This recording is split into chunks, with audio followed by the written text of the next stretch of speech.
Welcome you all to the Logical Guessing and Elimination Tricks program. Today we will complete the 2013, 12 and 11 paper. तो इन तीनों के ही जो questions देखने हैं वो आज हम कंप्लीट कर लेंगे. तो देखिए, एक पहले मैंने आपको इन्फॉर्मेशन दिया था कि जो ट्रिक्स हमने पढ़े हैं उनका मोर यूटिलाइजेशन निकल के आता है 2015 ऑनवर्ड्स. 2015 के बाद से यूपीएससी का पैटर्न चेंज हुआ है और 2019 से जो new pattern kind of a things UPSC ने पूछनी शुरू की है वहां पे तो और ज्यादा इनका एप्लीकेशन है. बट जो ट्रेंड था, the way of asking generalize correlated things and statement correlation, ये सब 2011 से ही विजिबल था. तो सारे क्वेश्चन नहीं लिए हैं क्योंकि ऑलरेडी आई एम श्योर कि आपको समझ आ चुका होगा. तो लेकिन जो क्वेश्चन आपके रिवीजन के लिए काम आएंगे और कुछ नया हो उन क्वेश्चन में, उन क्वेश्चन को मैंने पिक किया है आज के लेक्चर सीरीज में. ठीक है, तो स्टार्ट करते हैं. चलिए इसको देखेंगे एक बार. इस वाले क्वेश्चन पे आते हैं पहले. द चाइनीज ट्रेवलर युआन चोंग, हुन सांग भी बोलते हैं जिसे, who visited India recorded the general condition and the culture of India at that time. In this context, which of the following statement is are correct? अब ये देखिए, पहला स्टेटमेंट बहुत ही आसान क्वेश्चन होना चाहिए था ये. The roads and river routes were completely immune from robbery. यार जनरली नहीं होता था ऐसा कुछ होता, लेकिन कंप्लीटली इम्यून, ये तो वर्ड ही लग रहा है ना आपको, ट्रांसप्लांटेड वर्ड है. डेफिनेटली रॉन्ग स्टेटमेंट होगा. तो इन सब चीजों को नोटिस करना शुरू कीजिए. मैंने आपको पहले भी बोला था कंप्लीटली इम्यून. तो वन हटाते हैं, वन हटाया, वन हटाया, वन हटाया, एक ही ऑप्शन बचा. Answer is B, 2 and 3. You can pause the video and read again second and third statement, but trick से सीधा इसका आंसर बी आ जाता. ठीक है, अब ये देखते हैं. अब याद रखिए, एनवायरमेंट में मैंने आपको एक ट्रिक बताया था कि if they are asking some specific pollutant, if they are asking, then eliminate करके आंसर आएगा. ठीक है, एंड अगर कॉमन पॉल्यूटेंट अगर वो पूछ रहे हैं तो जनरलाइज कोरिलेटेड करके आंसर आएगा. एंड एक और चीज यहां पे समझिए इसी के साथ साथ, देखिए जब भी यूपीएससी ऐसे मल्टीपल स्टेटमेंट क्वेश्चन देता है ना, याद कीजिए मैंने आपको बोला था these are the statement and these are the options. जब भी मल्टीपल स्टेटमेंट होता है, 4 या 5 या 6, 5 एंड अब मान लेते हैं, जहां भी 5 होंगे एटलीस्ट, वहां पे हमेशा एलिमिनेशन पे जाइए. वहां पे हमेशा आपको ये देखना है कि क्या हम इसमें से कोई एलिमिनेट कर सकते हैं, है ना, अगर वो स्पेसिफिक है कुछ, है ना. अगर वो जनरलाइज्ड चीज कोई आपसे पूछ रहा है, बहुत ही ब्रॉडर चीज वो पूछ रहा है, तब आप देखिए कि वो कोरिलेटेड है या नहीं, है ना. तो ये वाली चीज मैं आपको 3-4 क्वेश्चन में नेक्स्ट समझाऊंगा. जैसे ये देखते हैं, which of the following can be found as pollutant in the drinking water in some parts of India. तो ड्रिंकिंग वाटर में क्या क्या पॉल्यूटेंट मिल सकता है. अब ये बहुत स्पेसिफिक पॉल्यूटेंट दे रहा है, arsenic, sorbitol, fluoride, formaldehyde and uranium, और 5 है और 5 से ज्यादा भी है. तो यहाँ पे एलिमिनेट करने का देखिए क्या कर सकते हैं. यूरेनियम इजीली एलिमिनेट कर सकता है. ड्रिंकिंग वाटर की बात कर रहा है, ड्रिंकिंग वाटर में यूरेनियम कहाँ से आएगा यार. यूरेनियम हटाइए, 5 हटाइए, आंसर ए, है ना. स्पेसिफिक पॉल्यूटेंट, मल्टीपल स्टेटमेंट, हमेशा एलिमिनेशन से आंसर आएगा, आप चेक कर लेना. तो आंसर आ गया इसका ए. आप सोचिए ही मत, आपको जानने की जरूरत नहीं है कि उसमें है या नहीं. देखिए अब ये क्वेश्चन आ गया मल्टीपल स्टेटमेंट, 5 एंड अब मैंने आपको बोला था, लेकिन this is broader question. Broader question कैसे है ये, you can pause the video and read the question. Which of the above are responsible for bringing dynamic changes on the surface of the earth. या dynamic changes on the surface of earth, इसको define करना बहुत मुश्किल है क्योंकि पता नहीं इसमें क्या क्या चीजें आ जाएंगी, है ना. मान लो वहां कोई पेड़ भी हिल रहा है सरफेस ऑफ द अर्थ के ऊपर पे, वो भी एक तरीके का डायनेमिक चेंज है ना. एंड तो यहाँ पे आपको जनरलाइज कोरिलेटेड देखना है, एलिमिनेशन नहीं देखना है यहाँ पे.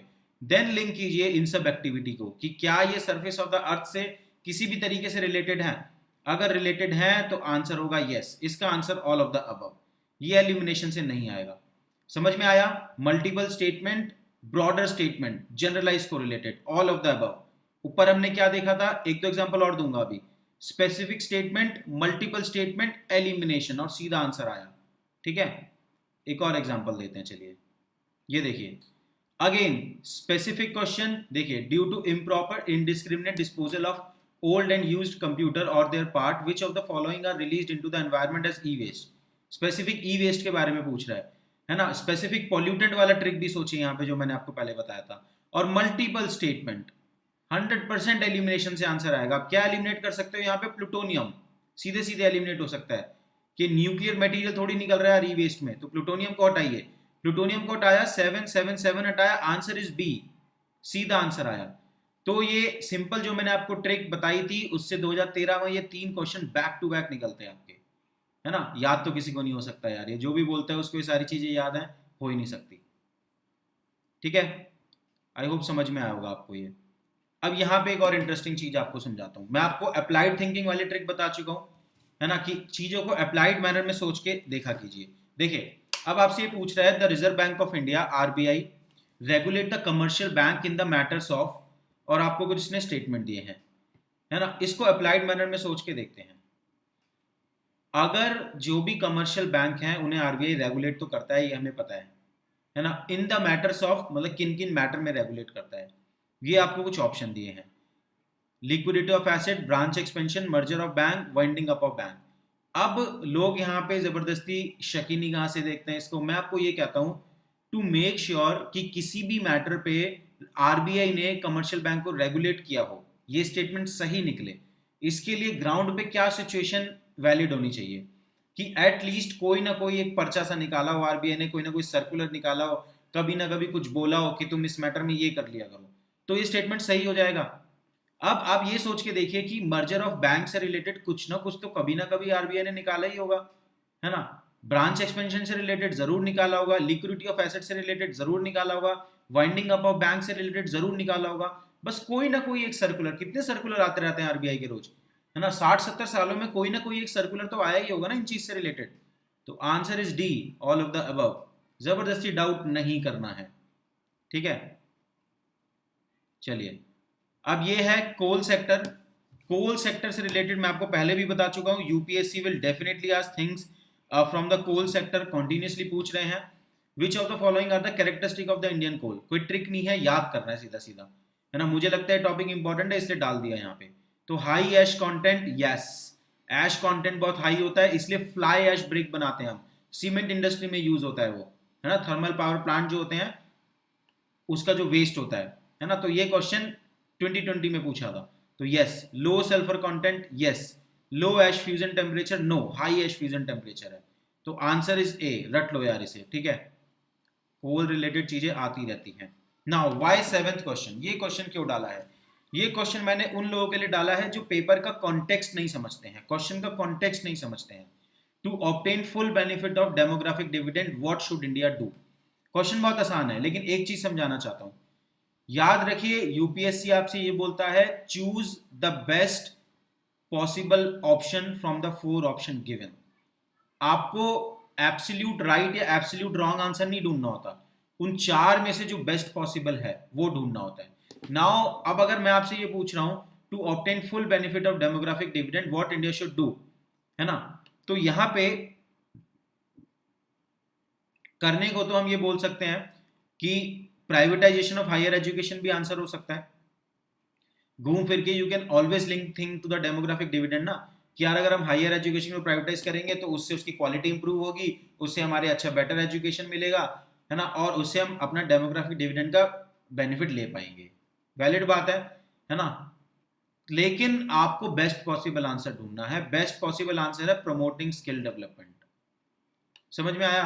इनडायरेक्टली तो आप ये भी बहस कर सकते हो कि नहीं ये भी हो सकता है, ये भी हो सकता है, लेकिन आंसर यूपीएससी हमेशा बेस्ट देगा। कॉमन सेंस है प्रमोटिंग स्किल डेवलपमेंट, है ना। तो याद रखना ये वाली चीज की कई बार ऐसी कंफ्यूजन हो जाती है ना। तो ऐसे में हमेशा जो बेस्ट टॉप पे आंसर हो, जो 100% श्योर हो, उसको पिक करो। ए इज द आंसर, ठीक है। ये थोड़ा सा अप्लाइड कॉन्सेप्ट जो मैं आपको बोलता हूं, जो आप आसपास की चीजें कई बार ऑब्जर्व करते हैं, वहां से भी क्वेश्चन टपक आते हैं, उसका ये एग्जांपल है। Fruits stored in a cold chamber exhibit longer storage life because यहाँ पे एक सैमसंग फ्रिज का ऐड आता है टीवी में, है ना। आप तो खैर ऐड कोई देखा ही नहीं करता, है ना, लेकिन उस ऐड में अगर आपने देखा एक एप्पल रखते हैं वो फ्रिज के अंदर, और ये दिखाते हैं कि जब वो एप्पल बाहर रखा हुआ होता है उसके चारों ओर एक रिंग होती है ना, और वो रिंग ये दिखा रहा था कि Apple is kind of breathing, एक पिक्चराइजेशन उसके अंदर होता है, और जैसी वो फ्रिज में रखते हैं उसे, उसका जो वो ब्रीदिंग साइकिल है वो रिड्यूस हो जाता है, तो rate of respiration is decreased, है ना। Just given you this question to make sure कि आप वहां पे जो भी इधर उधर से भी कई बार नॉलेज डेवलप करते हैं उसको भी एग्जाम में अप्लाई करके आए। एक आध क्वेश्चन वहां से भी सॉल्व होता है एग्जामिनेशन में। ठीक है, ये बहुत सही क्वेश्चन है, आसानी से समझ में आएगा आपको। स्टेटमेंट कोरिलेशन, मैंने आपको स्टेटमेंट कोरिलेशन वाला ट्रिक अच्छे से समझाया हुआ है। इसमें क्या है, ball bearings are used in bicycle, cars etcetera because. Statement correlation याद रखिए, बी और सी पढ़िए, इसमें स्टेटमेंट कोरिलेशन है। These are mutually contradictory statement. याद रखिए म्यूचुअली कॉन्ट्राडिक्टरी में मैंने आपको क्या बोला था, दोनों साथ में सही नहीं होंगे और दोनों में से एक सही जरूर होगा। ठीक है, तो 50-50 तक तो पहुंचे कि बी होगा या सी होगा। उसके बाद थोड़े से कॉन्सेप्ट की जरूरत पड़ जाती कि जो इफेक्टिव एरिया ऑफ कॉन्टैक्ट है बिटवीन व्हील एंड एक्सेल वो इंक्रीज है या रिड्यूस है ना। तो बॉल बेयरिंग क्यों यूज होती है, क्योंकि इफेक्टिव एरिया रिड्यूस्ड हो जाता है। गोल होती है ना वो, इफेक्टिव एरिया रिड्यूस हो जाता है तो फ्रिक्शन रिड्यूस हो जाता है ना। अल्टीमेट एम तो बॉल बेयरिंग का फ्रिक्शन रिड्यूस करना है, तो आंसर इज सी। पर स्टेटमेंट कोरिलेशन वाला गेम आप यहाँ पे खेल सकते थे at least to come on the 50-50 scenario. ठीक है, अगेन यहां देखते हैं मल्टीपल स्टेटमेंट क्वेश्चन। याद रखिए multiple statement question and symmetry as well. Symmetrical statement वाली बात मैंने आपको बोली थी, है ना। तो 3 की सिमेट्री है, मतलब 2 गलत होंगे यहाँ पे, है ना। 5 में से कोई 2 गलत होंगे, तो यही देखते हैं कि कौन सा गलत है। पूछ क्या रहा है कि इनमें से कौन सा ऑप्टिकल इल्यूजन है, तो आप ये देखो कौन सा ऑप्टिकल इल्यूजन नहीं होगा, है ना। पढ़ते रहो। ये थर्ड स्टेटमेंट आपको तुरंत दिखना चाहिए, moon being visible at dawn. वो ऑप्टिकल इल्यूजन थोड़ी होता है, मून सच में है यार वहां पे, है ना। तो symmetrical statement, it just how you think about the question. आपने शुरुआत किस थॉट से किया, इतना टाइम नहीं वहां पे सोचने का। तो this is the starting thought कि यार सिमेट्री है, 2 गलत ढूंढते हैं बस इसमें से। उसी चीज पे नजर रखिए। तो moon being visible at dawn definitely optical illusion नहीं है ना। तो 3 तो पक्का ऑप्टिकल इल्यूजन नहीं है। तो 3 को हटाइए, 3 को हटाइए, 3 को हटाइए, आंसर इज सी। समझ में आया, सीधा 1 2 4 सीधा आंसर आ गया, है ना। और विजिबल विजिबल वाला ये भी है, pole star being visible in the sky, this is also not optical illusion. ये twinkling, colour of the sun, size of the sun, ये ऑप्टिकल इल्यूजन है। ठीक है, welcome you all in your UPSC civil services examination preparation. Mains examination is the biggest hurdle. In mains examination if you could score 50 or 60 marks above the cutoff then एक rank तो आपका sure होता है। अब mains examination को crack करने में सबसे बड़ा हर्डल होता है कंटेंट। अगर आपका अच्छा कंटेंट है तो अच्छे चांसेस होते हैं कि आप गुड स्कोर कर पाएंगे। To solve this problem for you we are bringing GS modules for you for your mains examination content. GS1, GS2, GS3, GS4, all the 4 modules we will provide you for your mains exam preparation. Detailed video lecture किस तरीके से module course run करेंगे, all the topics will be covered. Detailed video lecture will be provided, revision friendly PDF will be provided and PYQ discussion will also be held. Expectation हमारा ये होगा कि जो prelims examination की preparation कर चुका है, एक थोड़ा सा बेसिक का उसको आइडिया है, उसके बाद वहां से लेके मेंस एग्जाम में अच्छी परफॉर्मेंस तक जो कंटेंट चाहिए होता है वो इन मॉड्यूल कोर्सेज में हम आपको प्रोवाइड करेंगे। There will be expert faculty, I will be there, Lavanya ma'am will be there, Kawal sir will be there and many other faculties will be there in your GS module courses. So if you are looking to enhance your mains content, work over the mains content, then you can subscribe to our mains module courses. All right, thank you very much, all the best for the mains examination. ये एक चीज देखिए, यहाँ पे एक छोटी सी चीज मैं आपको बताना चाहता हूँ, इसे आप स्टेटमेंट कोरिलेशन भी बोल सकते हैं। स्टेटमेंट कोरिलेशन में मैंने आपको 2 तरीके के लार्जली रिलेशन बताए थे। एक तो मैंने आपको ये बताया था कि स्टेटमेंट जो है वो म्यूचुअली इंटरडिपेंडेंट हो सकती है।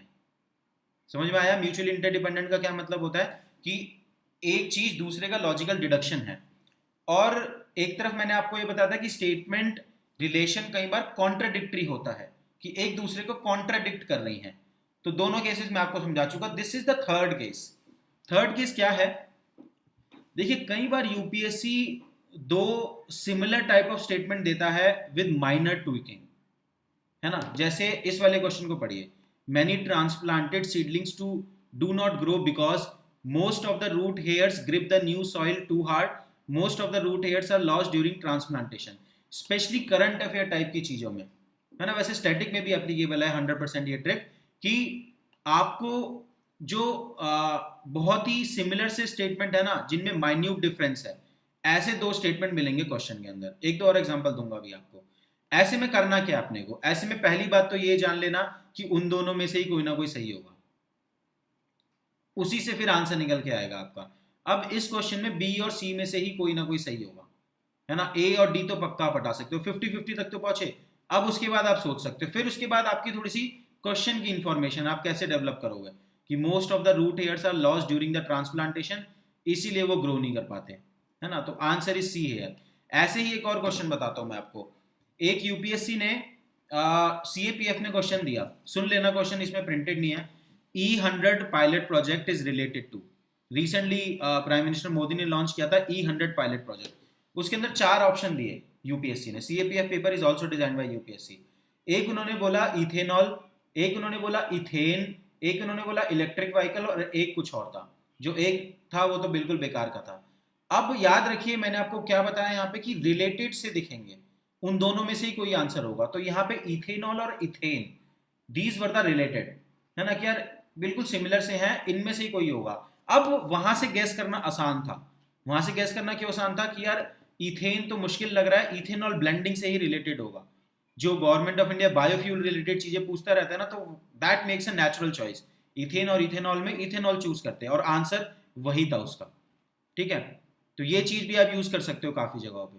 फिर ये क्वेश्चन है, ये क्वेश्चन रिलेटिवली कॉमन सेंस ही आपको वहां पे करना पड़ेगा। देखिए इस क्वेश्चन में क्या है, mycorrhizal biotechnology has been used in rehabilitating degraded site because mycorrhiza enables the plant to. तो यहाँ पे जनरल आप लगाइए कि resist drought and increase absorptive area, tolerate extreme of pH, resist disease infestation. तो अगर वो रीस्टोर कर रहा है उसे, तो 2 के होने के चांस तो ठीक ठाक है ना, कि टॉलरेट एक्सट्रीम ऑफ पीएच, तो 2 आप चूज करते कि बी या डी में से कोई होगा, तो 2 और 3 पक्का निकल के आता, और 1 पे फिर आप लास्ट रिजॉर्ट ट्रिक लगा देते। Answer is D. ठीक है, तो कॉमन सेंस थोड़ा सा यहाँ पे लगाया जा सकता था कि अगर वो कोई भी टेक्नोलॉजी है, मैंने सुनी भी नहीं आ रही है टेक्नोलॉजी, फिर भी आंसर सही कर देते। ठीक है, कि कोई भी टेक्नोलॉजी है, अगर वो किसी साइट को रिहेबिलिटेट कर रहा है, तो प्लांट को वो इतना तो कर ही रहा होगा कि वो प्लांट थोड़ा पीएच को ज्यादा टॉलरेट कर पाए। तो बेसिक सी चीज है, और वहीं से फिर आंसर आ जाता है आपका। ठीक है, और कुछ 2012 और 11 के क्वेश्चन ले लेते हैं। ये क्वेश्चन मैंने क्यों डाला है, देखिए ट्रिक्स लार्जली मैं अब तक आपको समझा चुका हूं, जितनी भी ट्रिक्स यूपीएससी में यूटिलाइज हो रही हैं। ये क्वेश्चन मैंने लेकिन क्यों डाला है,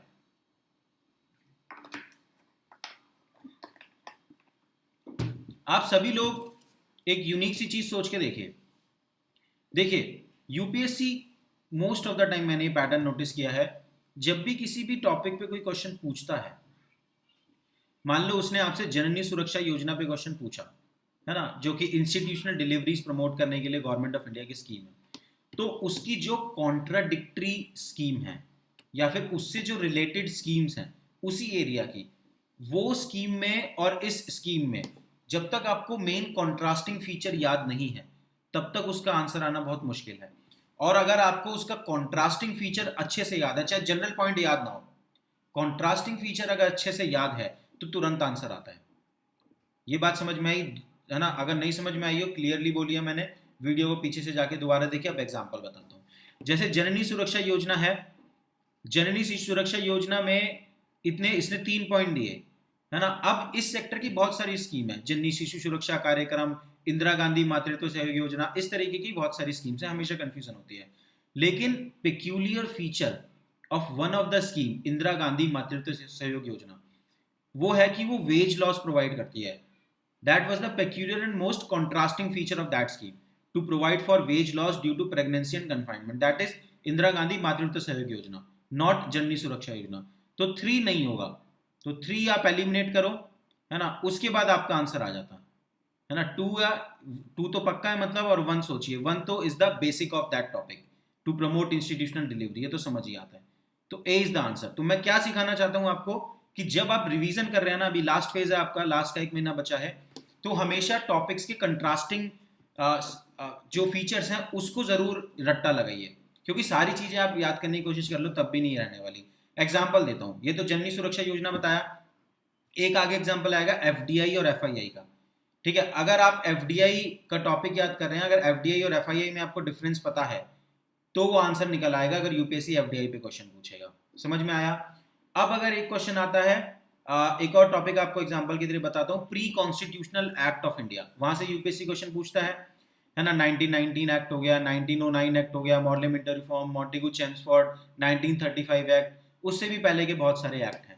तो किस एक्ट में क्या यूनिक हुआ, उस फीचर को ज्यादा रटिए, बाकी को जनरलाइज जाने भी दे सकते हैं। मोस्ट ऑफ द केसेस में आंसर उसी यूनिक फीचर से निकल के आएगा, है ना। तो ये चीज थोड़ी याद रखना। जैसे ऑक्सिलरी नर्स एंड मिडवाइफ, है ना, एंड आशा वर्कर, इनके ऊपर अगर यूपीएससी क्वेश्चन पूछता है, जैसे पूछा था यूपीएससी ने 2011 में आशा वर्कर पे क्वेश्चन पूछा था, तो आपको आशा वर्कर क्या करती है सारी चीजें जानने की जरूरत नहीं है। आपको मेन डिफरेंस जानना है ASHA worker and auxiliary nurse and midwife में।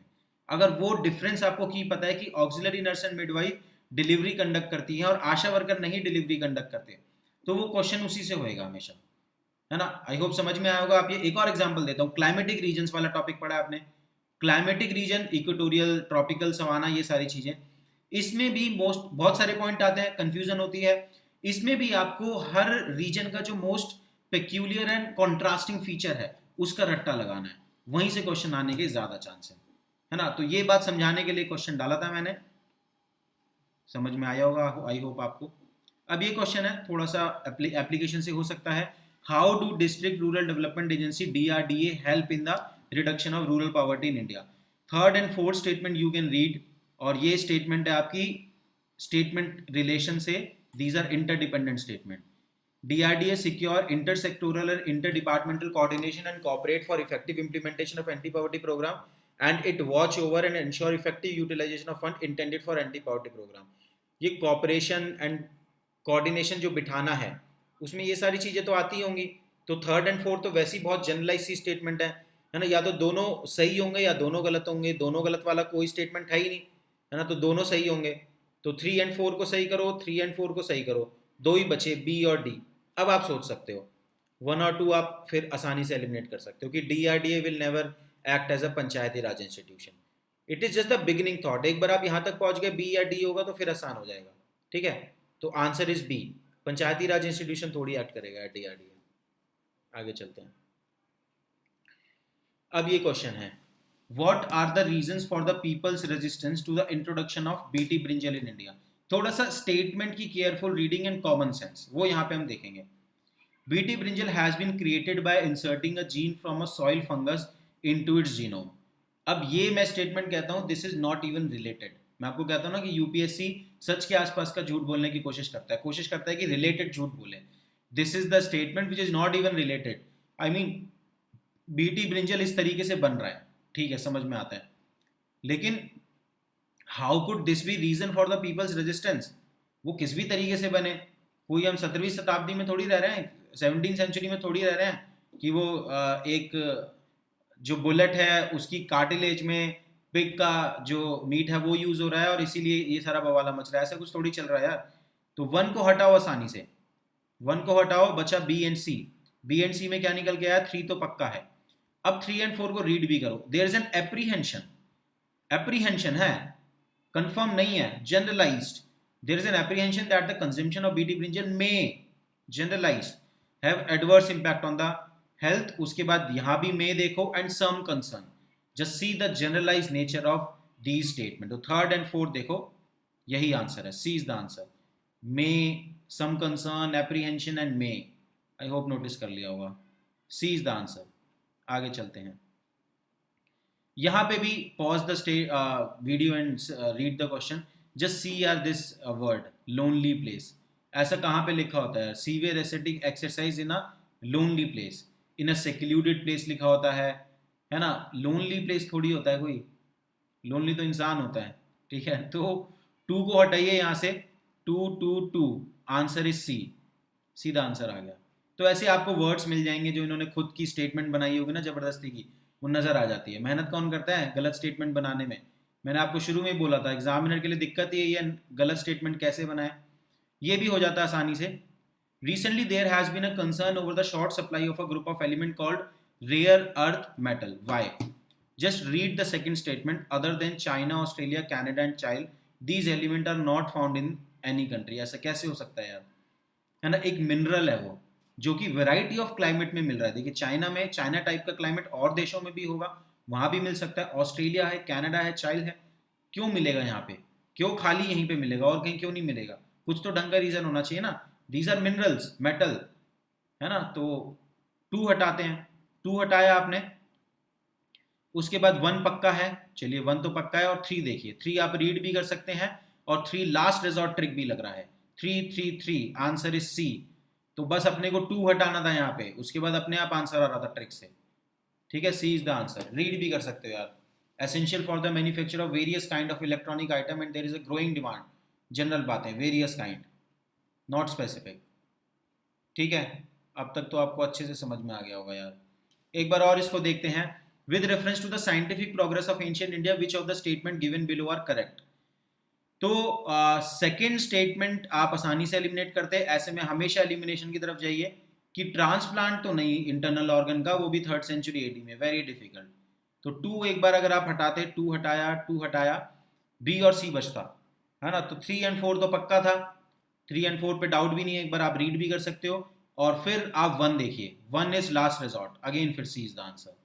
1 1 1, ओवर यूज मत करना लास्ट रिजॉर्ट को, मैं बस एग्जाम्पल की तरह बता रहा हूँ।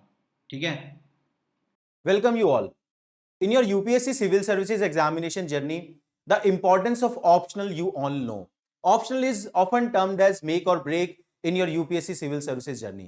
Now, in the optional subject, what I have seen is कि optional का एक basic content पढ़ने के बाद भी you always struggle in writing the PYQs, in writing the test, in consolidating the content. किस तरीके से आप marks लाएंगे एक basic content पढ़ने के बाद भी। To fill that gap, SRT is bringing optional quality enrichment program. इस क्वालिटी एनरिचमेंट प्रोग्राम के 4 फीचर रहेंगे।